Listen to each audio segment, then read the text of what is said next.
욥기 강의 5번째 시간입니다. 오늘은 욥의 세 친구가 보여준 우정과 치명적 실수라는 제목으로 말씀 전합니다. 욥의 세 친구가 보여준 우정과 치명적 실수라는 제목으로 말씀 전합니다. 이것은 우리 부모들이 자녀들에게 아니면 가족들에게 보여주는 사랑과 치명적 실수 그렇게 적용하셔도 되리라 생각합니다. 오늘도 계속되는 6기의 말씀을 통하여서 인생을 살면서 누구도 피할 수 없는 고통의 문제, 고난의 문제에 대한 깊이 있는 성찰의 시간이 되어져서 우리 인생의 고난 또 고통을 바라보는 신앙의 깊이가 이전보다 깊어지고 성숙해질 수 있는 기회가 되시길 바라겠습니다. 네. 동방 최고의 부자라고 칭송받던 욥에게 그야말로 비극적이고 참담한 재앙과 불행이 닥쳤습니다. 그리고 그 소문은 주변 지역 아주 멀리까지 퍼져갔습니다. 발 없는 말이 천리를 간다고 멀리 살고 있던 욥의 세 친구들에게까지도 욥의 소문이 들려졌던 모양입니다.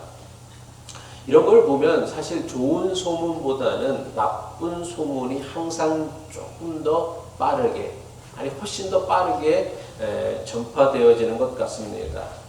욥의 친구들은 급히 욥을 찾기로 약속하고는 같은 날 욥을 방문하게 되어집니다.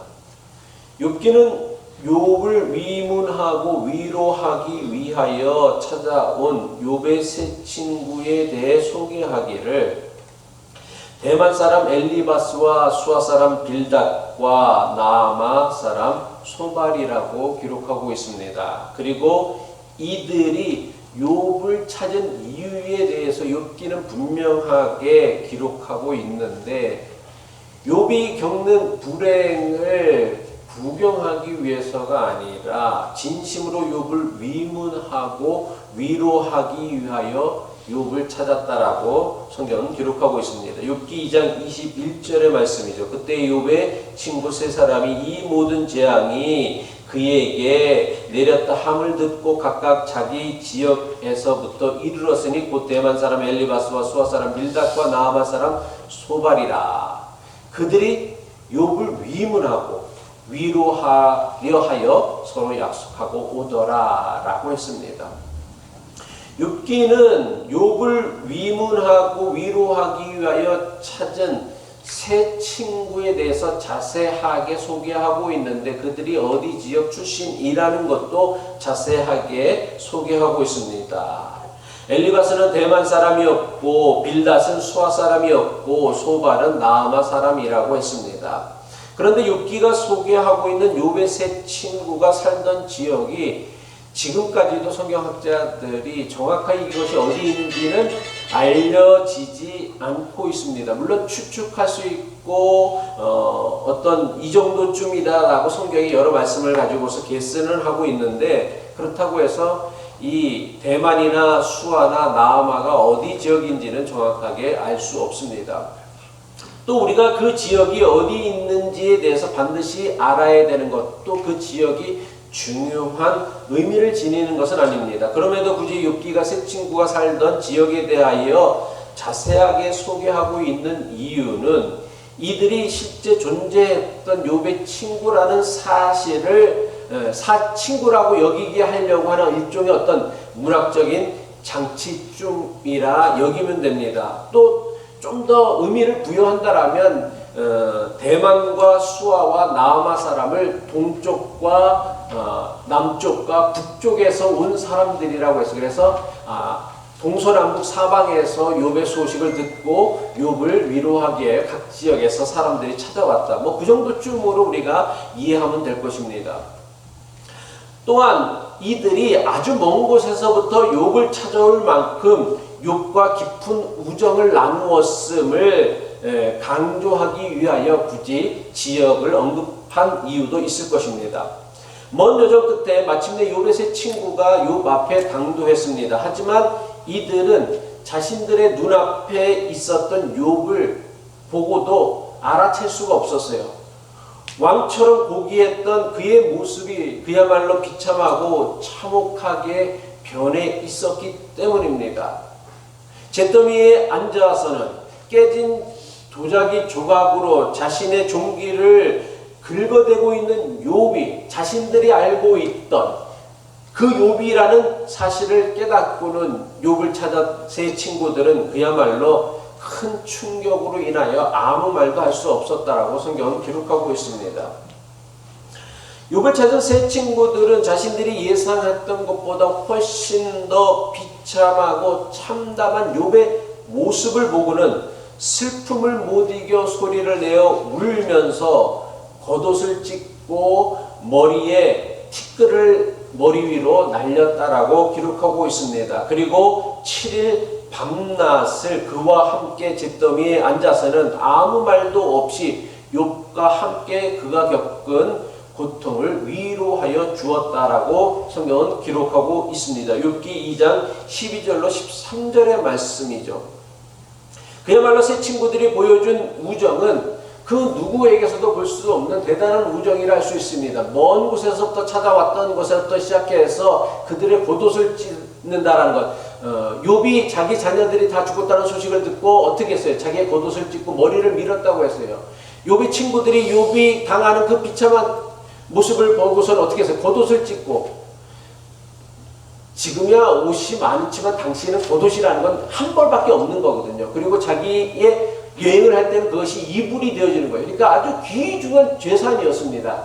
재산 업적 보면 재산, 제일 중요한 재산 중에 하나였어요. 그러니까 그 겉옷을 찍었다라는 건 자신들의 그 참담한 심정을 드러내는 것이고, 머리를 밀지는 않았지만 머리에 재를 뿌렸다라는 건 뭐냐면, 그만큼 내가 그의 아픔에 공감하고 있고 비통해하고 있고 슬퍼한다라는 것을 나타내는 성경적인 문학적인 표현이다 할 수 있습니다. 관용적인 표현이라 할 수 있습니다. 그야말로 세 친구들은 욥에게 최선의 우정을 보여주었다고 할 수 있습니다. 여기까지가 욥기의 프롤로그입니다.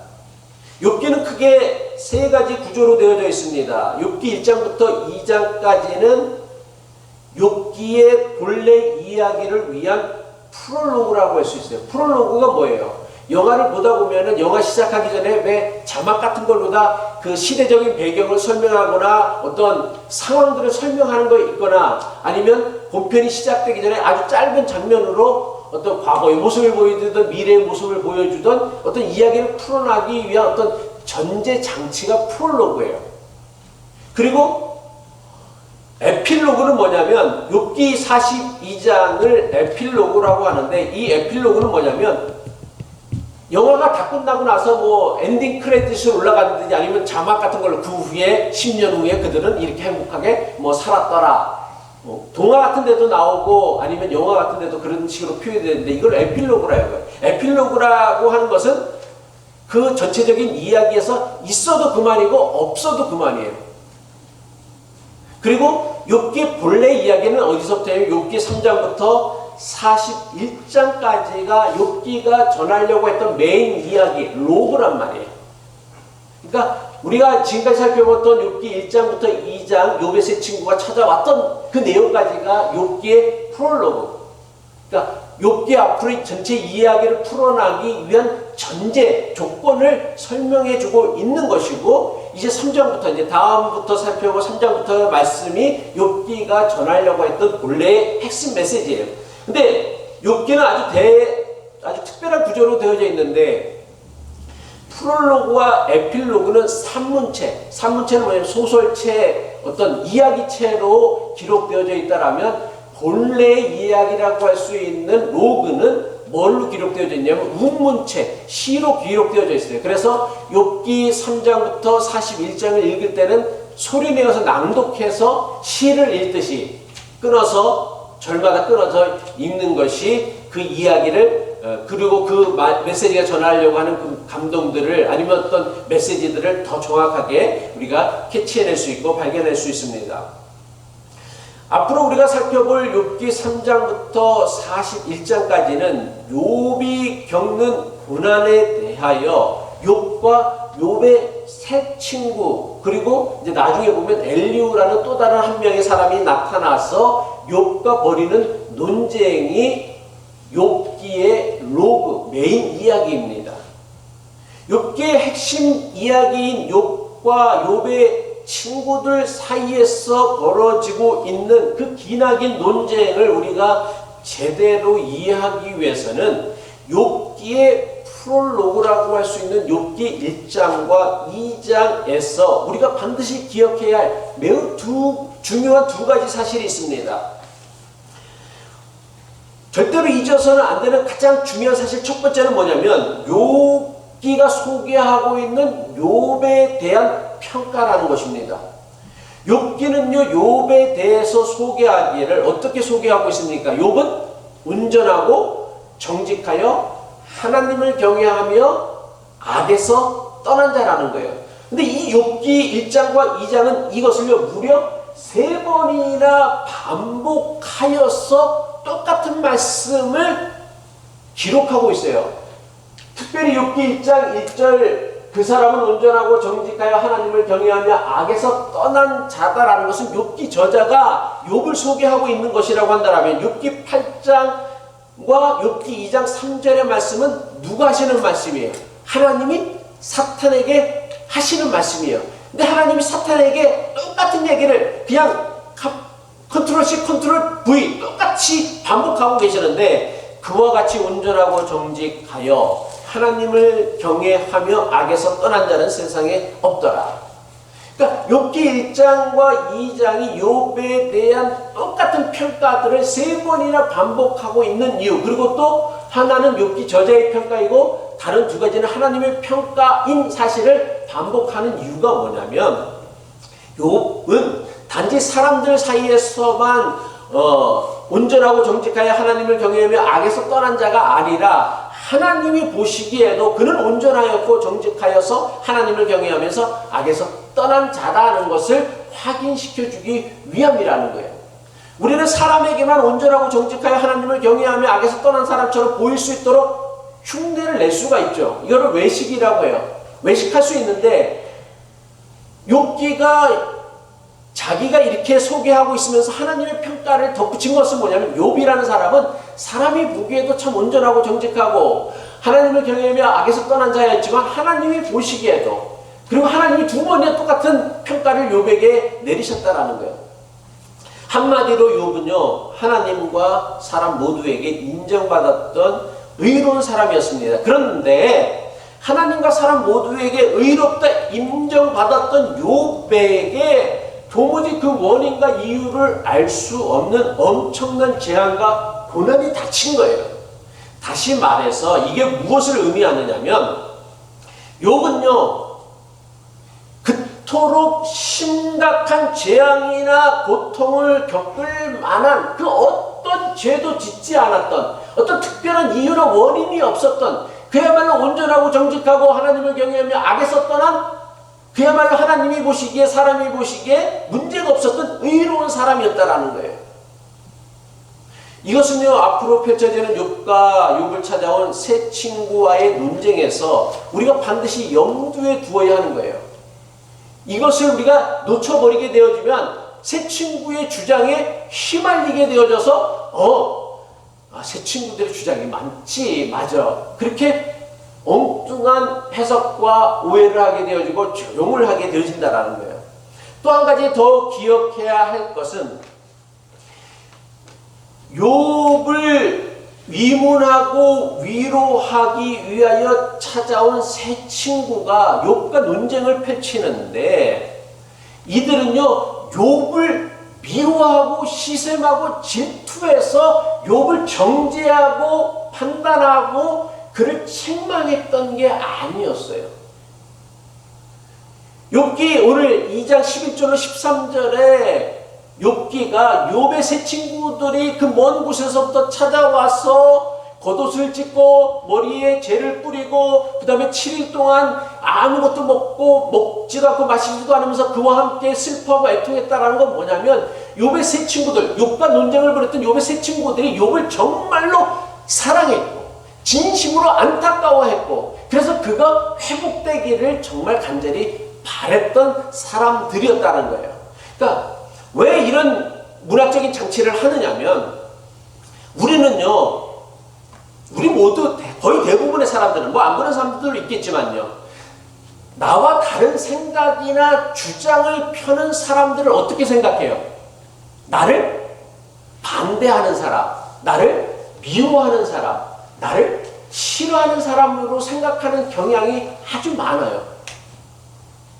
그래서 한국 사람들이 유난히 토론을 못해. 토론하고서 나와 의견이 다르거나 반대 의견을 내면 마음속으로 생각하지. 저 사람은 나를 싫어하는구나. 나를 미워하는구나. 나를 반대하는 사람이라 생각하는 경향들이 아주 크다라는 거예요. 근데 욥의 세 친구들에 대해서 오늘 2장 11절 13절의 말씀에 그들의 우정에 대해서 설명하는 건 뭐냐면, 비록 욥의 세 친구가 욥과 함께 아주 기나긴 논쟁을 펼지만 욥의 세 친구들의 마음은 욥을 희생하거나 질투하거나 그래서 그를 책망하고 비난하기 위함이 아니라 정말 사랑하는 마음에서 그를 회복시키기 위함이었다라는 거예요. 그런데 우리가 주의해야 될 것은, 모든 부모 이렇게 얘기하면 안 되겠죠. 대부분의 부모들은 자식을 사랑해요. 근데 자식을 사랑하는 부모의 사랑이 자녀들에게도 항상 좋은 영향을 끼치던가요?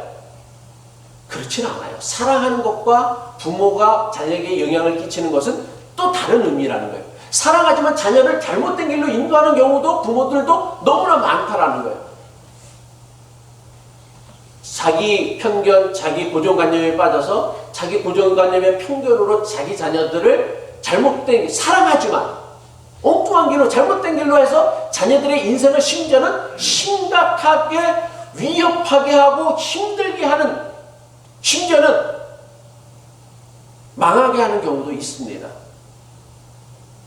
그러니까 사랑이라는 것과 또 그 사랑을 표현하고 고백하고 말로 하고 인도하는 것은 전혀 별개의 문제라는 것을 우리가 알아야 한다는 거예요. 앞으로 펼쳐질 그 욥과 욥의 세 친구의 기나긴 논쟁을 우리가 이해하는 데 있어서는 바로 프롤로그에서 말했던 이 두 가지 사건들을 우리가 주목하는 것이 대단히 중요합니다. 그리고 앞으로 이제 펼쳐질 욥과 세 친구의 기나긴 논쟁을 이해하기 위해서는 우리가 또 주목해야 될 것은 뭐냐면, 세 친구의 이름에 담겨진 뜻을 아는 게 중요해요. 지역은 그렇게 큰 의미가 없다고 한다면 세 친구들의 이름은 사실 매우 중요한 메타포를 가지고 있습니다.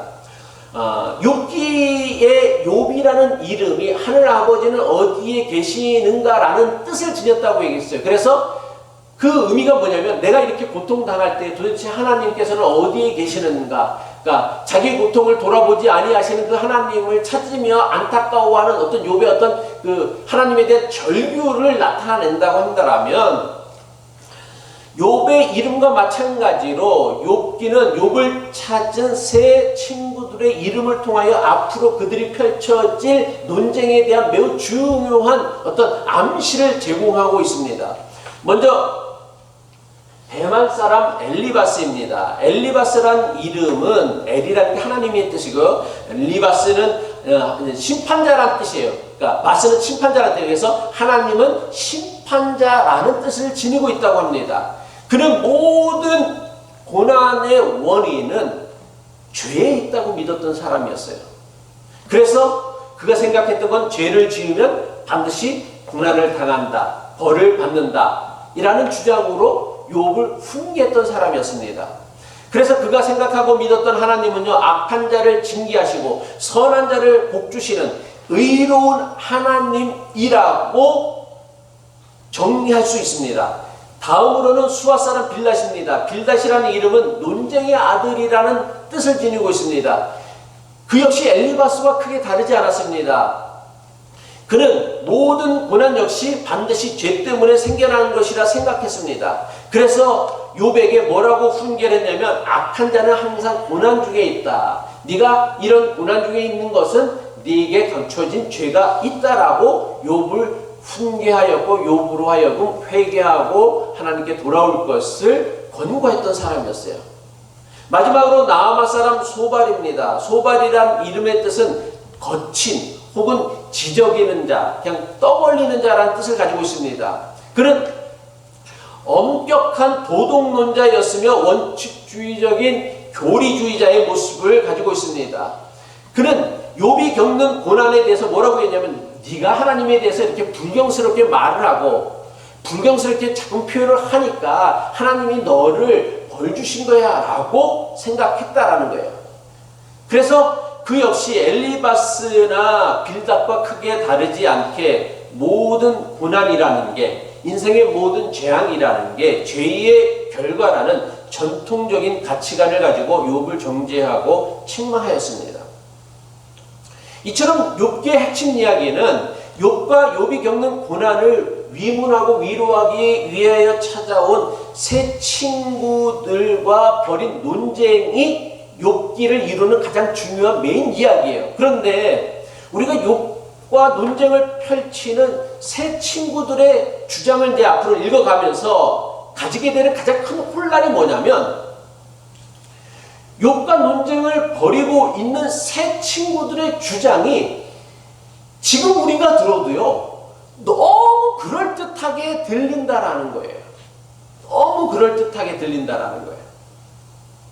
심지어 어떤 경우에는요, 욥의 주장보다, 욥의 고백보다 온전하고 정직하여 하나님을 경외하며 악에서 떠났다 하는 욥보다, 그래서 세상에 이와 같은 사람이 둘도 없다라고 하나님이 말씀하셨던 욥의 주장보다 욥은 오히려 불경스럽고 욥의 친구들처럼, 그리고 또 뭔가 감춰진 죄가 있는 것처럼 보이고, 욥의 세 친구들의 주장이 훨씬 더 설득력 있고 그럴듯하게 들린다라는 거예요. 심지어 더 신실하게 들린다라는 거예요.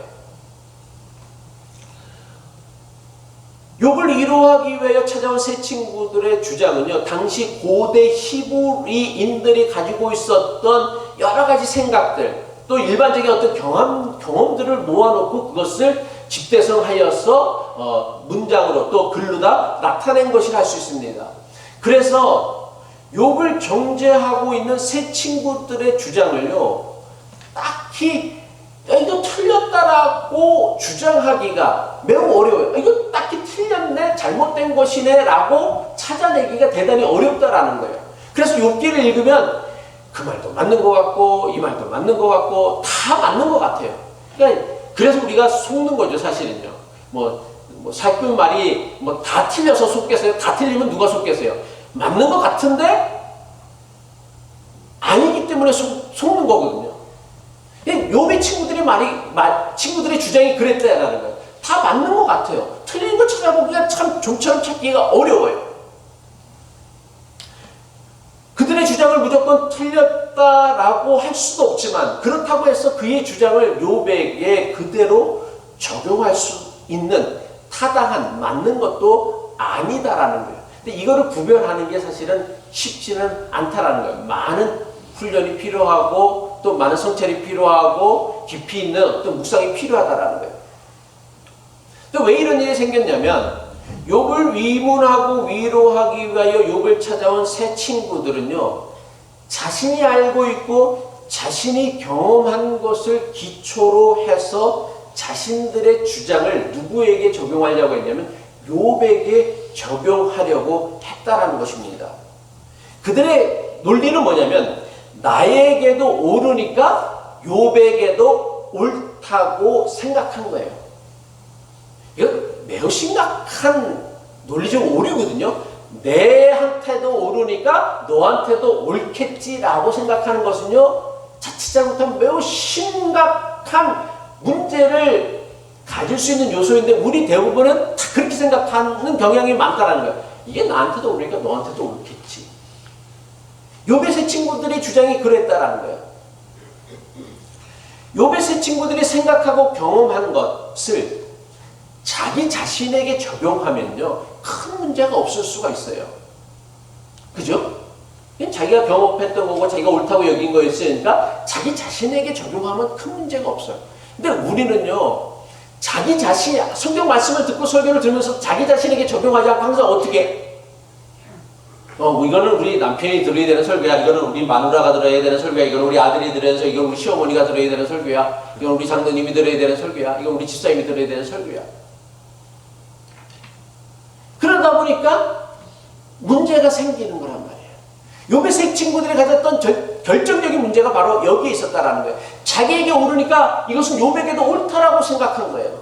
하지만 자신에게 맞는다고, 자신에게 옳다고 해서 다른 사람에게 함부로, 심지어 그것이 자기 자식이라 할지라도, 자기의 와이프와 남편이라 할지라도요, 여기에는 매우 심각한 문제가 생길 수 있다는 거예요. 왜? 사람은 다 똑같지 않아요. 다 다르기 때문이에요. 이런 것을 뭐라고 하느냐면 일반화의 오류라고 합니다.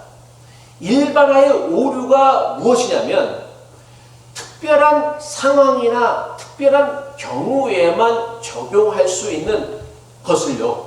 그러니까 이거는 어떤 특별한 상황, 특별한 경우, 특별한 케이스에만 적용할 수 있는 것들을요, 모든 사람이나 모든 상황에 적용할 수 있다고 생각하는 것을 심리학에서는 일반화의 오류라고 해요. 욥의 세 친구들이 욥과의 논쟁에서 보여주고 있는 가장 심각했던 문제가 뭐냐면 바로 이 전형적인 일반화의 오류 때문이었다는 거예요. 그리고 이 일반화의 오류가 가장 많이 나타나는 데가 어딘 줄 아세요? 교회예요. 교회 다니는 사람들은요, 특히 교회에서도 어떤 사람, 믿음이 좋다고 하는 사람은요, 자기 믿음이 대단히 신실한 줄 알고 자기가 믿는 방식에 다 옳다고 생각을 해요. 그래서 그것을 남에게 아주 강력하게 강조하고 적용하려고 하고 권고하려고 한다는 경향이 크다라는 거예요. 바로 욥의 세 친구들이 그랬대요. 그들이 신실했었고요. 그들 역시요. 그리고 누구보다도 하나님을 잘 믿었던 사람들이었어요. 그러다 보니까 나는 그런 일이 겪지 않았는데, 인생을 살면서 뭐 그렇게 육과 큰 재앙을 겪지 않았으니까, 뭐라고 생각해요? 나는 신실한 믿음의 사람이었고, 욥을 보니까, 야, 네가 이렇게 엄청난 재앙을 겪고, 비극적인 재앙을 겪고, 한순간에 전 재산과 전 자식과, 그 다음에 자기 몸에 존경하는 걸 보면, 이건 분명히 너 엄청난 큰 죄를 지은 게 분명해. 하면서 욥을 정죄하고 책망하기 시작했다라는 거예요. 이 일반화의 오류에는요, 크게 두 가지 유형이 있는데, 첫 번째는 가장 대표적인 것이 단순화의 오류예요. 단순화의 오류는 무엇이냐면 특정한 사실을 무조건 일반화하는 것을 의미합니다. 예를 들면 이렇습니다. 운동이 좋은 거죠, 그죠? 운동은 좋은 거예요. 사람에게 좋은 거예요. 그런데 운동이 좋다고 해서 모든 사람들은 반드시 운동을 해야 한다라고 주장하는 순간부터 문제가 생기는 거예요. 운동이 좋아요. 그런데 정말 모든 사람들에게 운동이 좋을까요? 만약 그 사람이 심장병을 앓고 있는 사람이라면 운동하다가 죽을 수가 있어요. 그 사람이 뭐 관절이나 어떤 신체적인 문제가 있다라고, 보이지 않는, 알지 못하는 문제가 있었다고 한다면 운동이 그 사람의 몸을 더 흉내게도 할 수 있다는 거예요. 또 누군가에게 좋은 운동이 남에게 또 반드시 좋은 운동이 될 수는 없어요. 사람마다 다 좋은 운동이 따를 수 있는데, 내가 이 운동을 해보니까 얘 정말 좋더라, 야, 나도 좋을 거야. 이게 단순화의 오류다라는 거예요. 욥기는 신앙이 저주를 수 있는 그 단순화의 오류를 가장 잘 드러내 보이고 있는 말씀입니다. 욥의 세 친구들이 공통적으로 가졌던 믿음이 뭐예요? 모든 인생의 고난은 죄로 인하여 생겨난다라는 거예요. 물론 사람이 지은 죄로 인하여 벌을 받고 어려운 일을 겪을 수도 있습니다. 하지만 이것을 단순화시켜서 사람이 겪는 모든 죄는 죄 때문이라고 주장하는 것은요, 매우 심각한 단순화의 오류에 빠진다라는 거예요. 그리고 이것은요, 기독교의 가르침하고도 맞지도 않아요, 사실은요. 사람이 겪는 고난에는요, 물론 자기가 지은 죄 때문에 욕심이 잉태한 죄를 넣고 제가 장사한 자 사망을 낳느니라 라고 하는 말씀처럼 자기의 욕심 때문에 죄를 짓게 되어지고 그 죄로 인하여 벌을 받는 것, 물론 당연히 그럴 수도 있습니다. 그런데 사람이 겪는 고난이나 재앙에는요, 다른 사람의 실수나 죄 때문에 겪는 고난도 있어요. 세월호 참사로 인하여 목숨을 잃은 아이들이 그들의 죄 때문이에요? 그 부모들의 죄 때문이에요? 아니요, 사람들의 실수 때문이에요. 플로리다에서 무너진 아파트에서 생명을 잃은 사람들이 그 사람들이 죄 때문이었느냐라는 거, 아니요, 그렇지 않다라는 거예요. 산불로 인하여, 비행기 추락으로 인하여, 9.11 테러의 전쟁으로 인하여 생명을 잃고 전 재산을 잃은 사람들이 그들의 죄 때문이, 아니요, 그렇지 않다라는 거예요. 심지어는요, 옳은 길을 가기 때문에 겪는 고난도 이 세상에는 너무나 많아요. 옳은 길을 가지 않으면 겪지 않아도 되는 고난을 굳이 옳은 길 가려고 하다가 고난을 겪는 사람들이 세상에는 너무나 많습니다. 예수님이 그 대표적인 인물이었고요. 예수님이 죄 때문에 고난을 받은 거예요? 죄 때문에 그런 수치를 당한 거예요? 예수님의 제자들이 죄 때문에, 그들이 어떤 지은 잘못 때문에 그토록 비참한 죽음을 맞이해야 했던 것이에요? 아니요, 그렇지 않아요. 어쩌면요, 다른 사람의 실수나 죄 때문에 겪는 고난이나 옳은 길을 가려고 하다가 겪는 고난이 자신이 지은 죄 때문에 받는 고난보다 훨씬 더 많을 수 있다는 것을 우리가 인정해야 한다는 거예요.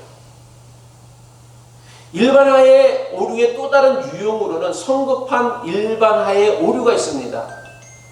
이것은 무엇이냐면, 한두 사람이나 한두 번의 경험을 가지고 모든 사람이나 모든 경우에 적용하려고 하는 아주 성급한 일반화의 오류라고 하는 거예요. 그래서 왜 성급한 오류, 일반화의 오류라고 했냐면, 아직 데이터가 충분히 쌓이지 않은 거예요.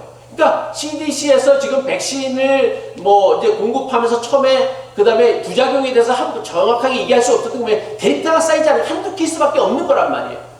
그러니까 정확한 데이터를 쌓여진 축적된 데이터가 없으니까. 왜냐하면 항상 모든 일에는 자연세계에는 돌연변이가 있고요, 모든 약에도 어떤 돌연변이, 어떤 작용을 일으키는 부작용들이 항상 있기 때문에 어떤 한두 가지 케이스를 가지고서 이것을 일반화해갖고서 모든 사람들에게 적용하거나 이것을 일반화된 어떤 법칙으로 얘기할 수는 없다라는 거예요. 그런데 우리는요, 자기의 한두 번의 경험이나 또 자기가 보았던 한두 사람의 케이스를 가지고서 이것을 모든 사람들에게 적용하려고 한다라는 거예요. 그래서 우리 속담 중에도 하나를 보면 열을 알 수 있다라고 했는데, 하나를 보면 하나를 아는 거지 열을 알 수는 없어요. 이런 추측이 우리를 자꾸만 사람을 오해하게 만든다라는 거예요. 그 사람의 행동 하나를 보고서 그 사람의 다른 모든 행동까지 다 추측을 하려고 생각을 하는데, 그건 매우 심각한 오류라는 거예요. 어떤 한 분야에 그 사람이 취약한 부분이 있는데 그 취약한 부분만 보고 이 사람은 인격적으로 덜 된 사람이라고 판단할 수는 없다라는 거예요. 2012년에 어떤 사고가 있었냐면, 조선족 출신의 오원춘이라는 사람이 여자를 납치해서 성폭행을 하려고 하다가 여자가 막 극렬하게 저항을 하니까 여자를 잔인하게 살해하고는 토막을 했어요. 200몇 토막을 더 냈다고 그러더라고요. 그래서 참 끔찍한 사건이 벌어졌어요. 근데 이 사건이 이 조선족 출신이라는 그게 왜 중요했는지 모르겠지만 그 사실이 알려지게 되면서 한국 사회에서는 뭔 차별이 불기 시작했냐면, 조선족은 모두 살인마이다, 오원춘을 기억하라. 그러니까 오원춘이라는 한 사람의 케이스를 가지고서 조선족이라는 전체를 다 살인마로 규정해버린 거예요.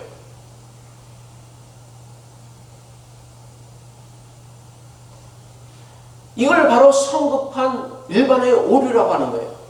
그래서 이 사건을 계기로 해서 한국 사회에서는요, 조선족 출신에 대한 매우 심각한 차별이 전국적으로 확대되었어요.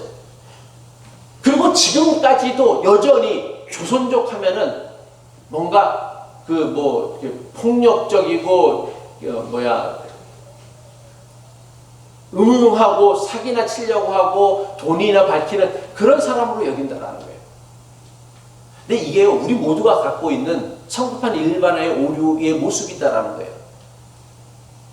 우리는 내가 경험한 한두 사람을 가지고서 흑인들은 다 이래, 백인들은 다 이래, 또 한국 사람들은 다 이래, 일본 사람들은 다 이래 라고 얘기를 하는 경향들이 너무나 많다라는 거예요. 그리고 이 성급한 일반화의 오류 때문에 우리 사회에서 벌어지고 있는 그 인종차별, 민족차별, 성차별 등 각종 차별들이 생겨난다는 것을 알아야 한다는 거예요. 차별이라는 게 괜히 생겨나는 게 아니에요. 사실 모든 흑인은 게으르다라고 말할 수는 없잖아요. 그죠? 물론 그럴 수 있어. 근데 한국 사람 중에서 게으른 사람이 있고 미국 사람 중에서 게으른 사람이 있어요. 백인 중에도 있고요. 근데 자기가 알고 있는 한 명의 흑인이 게으른 거야. 그러면 흑인은 게으르다. 모든 흑인은 다 게으르. 그 사람의 생각에는 뭐가 박히는 거예요? 모든 흑인은 게으르다라는 생각을 가지고 있는 거예요. 이건 매우 심각한 일반화의 오류다라는 것이죠. 우리 교회를 처음 오신 분이 저를 보고서 자유교회는 다 좋은 사람만 있네요 라고 하면 아주 성급한 오류화이죠. 그렇지 않으니까 웃자고 얘기고요. 이처럼 자신이 겪은 한두 번의 특별한 경험을요 일반화하기 때문에 우리 사회에는요 온갖 종류의 차별들이 만연해지고 있다라는 거예요. 그리고 이것은요 상대방에게 아주 심각한 상처를 준다는 사실이에요. 욥의 세 친구들은요 자신에게 적용해야 할 원칙이나 아주 특별한 경우에만 한정하여 적용할 수 있는 자신들의 경험이나 신앙을요 자신과는 전혀 다른 상황에 있던 욥에게 그대로 적용하려고 했다라는 거야. 자신에게 딱 맞는 영적 원리가 다른 사람에게도 그대로 딱 맞는 영적 원리라고 생각한 거란 말이에요. 이거는 매우 위험한 생각이고요. 심지어 이것은 심각한 영적인 폭력이 되어줄 수 있습니다. 그래서 제가 설교를 준비하면서 항상 기준이 뭐냐면 저예요. 제 자신에 적용하고 저한테 하는 설교로 하는 것이지, 설교를 하면서 저는 단 한 번도 어느 교인들을 대상으로 해갖고서 이 사람에게 이런 얘기를 해주면 좋겠다라고 설교하지는 않아요. 물론 어떤 사람들이 마음에 걸려서 그런 설교를 준비할 수는 있지만, 그렇다고 해서 그 설교의 내용을 그 사람에게 맞추진 않는다라는 거예요. 나에게 맞춘다라는 거. 그리고 적용은 각자 여러분들이 나에게 맞춰진 이 설교를 여러분 각자가 찾아내는 거란 말이에요. 제가 죄송합니다. 지난주에 또 우리 아들 얘기를 해서 아들한테도 미안하고 와이프 얘기를 하면 100%씩 내야 되니까 내가 아들 얘기를 하는 거예요. 제가 아들 상준이에게 지금까지 대단히 미안하게 생각하는 게 한 가지가 있어요. 근데 이게 지금도 제 마음에 아주 깊이 미안한 마음이 있는데 직접 아들을 붙잡고서 야 아들 내가 미안했다라고 말을 못해서 쑥스러워서. 근데 오늘 내가 설교를 통해서 아들과 여러분들에게 고백을 하려고 합니다. 상준이가 5살 때쯤에 갑자기 눈이 아프고요, 머리가 아프다면서 고통을 호소했어요. 처음에는 그게 알러지인 줄 알고 알러지약을 사서 먹였어요. 알러지약을 맞고 난 지한테 조금 시간이 지나니까 좀 괜찮아졌어요. 근데 그때부터 자주는 아니지만 가끔씩 눈이 아프고 머리가 아프다고 했어요. 그런데 이게 갈수록 아프다고 하는 횟수가 늘어나기 시작했어요. 이게 알러지가 아니구나 생각을 했어요. 그래서 여러 병원을 찾아다니며 아픈 이유를 찾으려고 그야말로 가전애를 다 썼습니다. 머리가 아프다고 CT도 찍어보고요, 눈이 아프다고 해서 온갖 종류의 눈 검사는 다 해봤습니다. 하지만 어떤 의사도요 마땅한 원인을 찾지 못했어요. 근데 어떤 의사 한 명이 뭐라고 했냐면, 상준이가, 동양인들은 속눈썹 이렇게 안으로 말린다네요. 속눈썹 이렇게 겉으로 이렇게 나와야 되는데, 속눈썹이 이렇게 안으로 말려서 그 눈을 자꾸만 찌르니까 그 눈의 그 수정체에 이렇게 조금 이렇게 뭔가 흔적, 기스가 나 있대. 그러니까 그것 때문에 아플 수가 있으니까 속눈썹을 이렇게 찝어서 일종의 성형수술 같은 거죠. 근데 그 찝어서 속눈썹을 이렇게 바깥으로 이렇게 밀어내야 된다는 거예요. 그래서 초등학교 때 그 아들을 속눈썹을 바깥으로 밀어내는 수술을 했습니다. 근데 수술을 하고 났는데도 머리는 아프고 눈이 아픈 증상은 하나도 나아지지 않았어요. 계속해서 병원을 찾아다녔는데 어떤 의사가 하는 말이, 머리 아픈 건 사람마다 흔하게 나타나는 증상이니까 그때마다 진통제 먹고 좀 쉬면 괜찮아집니다. 굳이 신경 쓰지 마세요. 라고 얘기한 거예요. 그래서 그때부터 저는 병원을 찾아다니는 것을 중단하고 아들이 아프다고 하면 진통제 먹이는 것이 전부였습니다.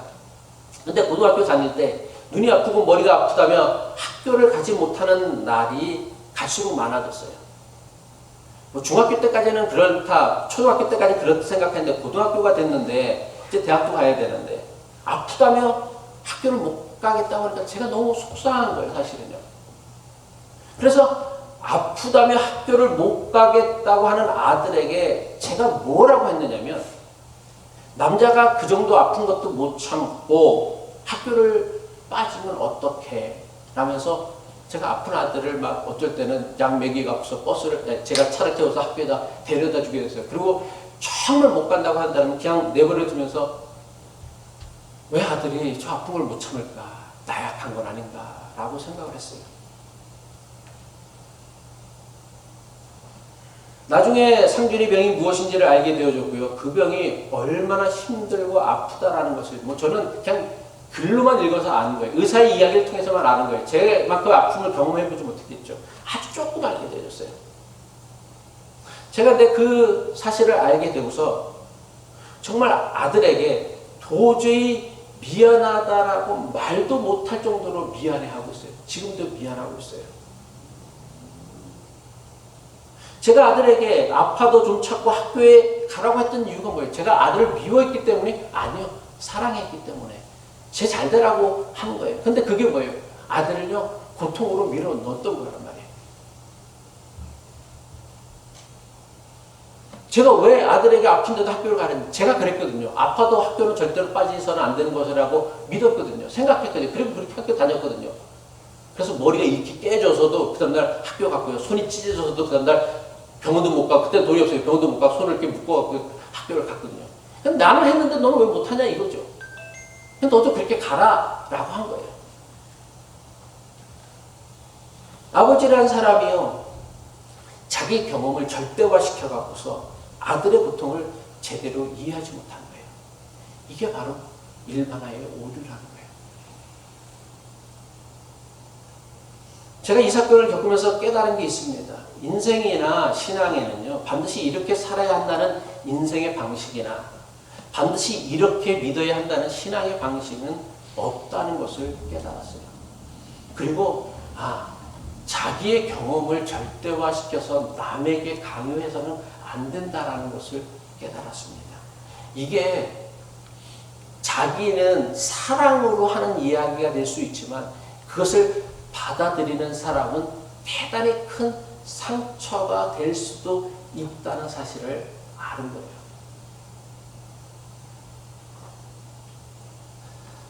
사람은 다 달라요. 그래서 인생이나 신앙에는요, 제가 누누이 반복하지만 정답이 없어요. 정답이 없는 인생을 마치 부모가 정답을 아는 것처럼 너 이렇게 살아라, 너 이렇게 살아라 얘기하는 것은요, 영적인 교만이에요. 폭력이에요. 이건 목사도 마찬가지고요. 사람마다요, 자기 자신만의 방식이 있고요. 자기의 방식을 찾아 자기의 방식대로 살아가고 신앙생활 해야 되는 것이요, 우리의 인생이고요, 우리의 신앙입니다. 물론 인생에는요, 만고불변의 법칙이라는 게 있어요. 대표적인 게 뭐예요? 모든 사람은 죽는다. 이건 만고불변의 법칙이에요. 그런데 모든 사람이 죽는다라는 만고불변의 법칙이라는 것이 분명히 있지만요, 사람마다 어떻게 죽음을 맞이하고 어떻게 죽느냐 하는 것은 사람마다 다 달라요. 똑같이 죽는 사람은 단 한 명도 없다는 사실이에요. 모든 사람은 다 죽지만요, 어떤 마음으로 죽음을 맞이하고 어떤 방식으로 죽음을 준비하고 어떻게 죽는가는요, 사람마다 다 다르다라는 거예요. 똑같지 않아요. 아무리 나에게 꼭 맞는 것이라 하더라도요, 내 생각이나 내 방식을요, 함부로 다른 사람에게 강요해서는 안 된다라는 거예요. 남편은 아내에게, 아내는 남편에게, 부모는 자식에게, 자식은 부모에게, 목사는 교인에게, 교인들은 목사에게 자신의 방식을, 자신의 주장을요, 강요해서는 안 돼요. 자기 경험을 이야기할 수는 있겠지. 그리고 선택은 그 사람의 몫이라는 것이에요. 우리는 다만 그 선택을 잘할 수 있도록 여러 가지 경험들을 제시해 주는 것뿐이라는 것이죠. 그렇게 부모들이 잘 살면 부모들이 뭐 잘 살았어요? 그렇게 대단히 잘 살았나 여러분들이? 그럼 꼭 그렇게 얘기하지. 내가 실수를 더 경험해봤기 때문에 그 실수를 반복하지 않으냐고.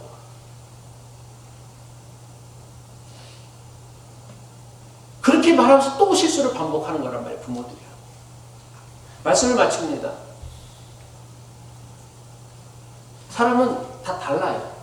그리고요, 인생에는 사람은 다 다르기 때문에 인생도 다르고요, 신앙도 다 달라요. 그래서 그 신앙에는요, 정답이 없어요. 인생에는요, 정답이 없어요. 이렇게 살아야 된다, 이렇게 믿어야 된다라는 정답이 없다라는 거예요. 그리고 이 정답, 자기가 알고 있는 경험을요, 누군가에게 강요하는 순간 그런 사람을 뭐라고 해요, 우리는요? 예? 자기가 경험했던 그 경험을 절대화시켜서 남에게 강요하고 억압하는 사람을 뭐라고 해요? 꼰대라고 하죠, 꼰대. 라떼. 그런 사람이 좋아하는 음료수가 라떼죠, 라떼. 아이스 라떼,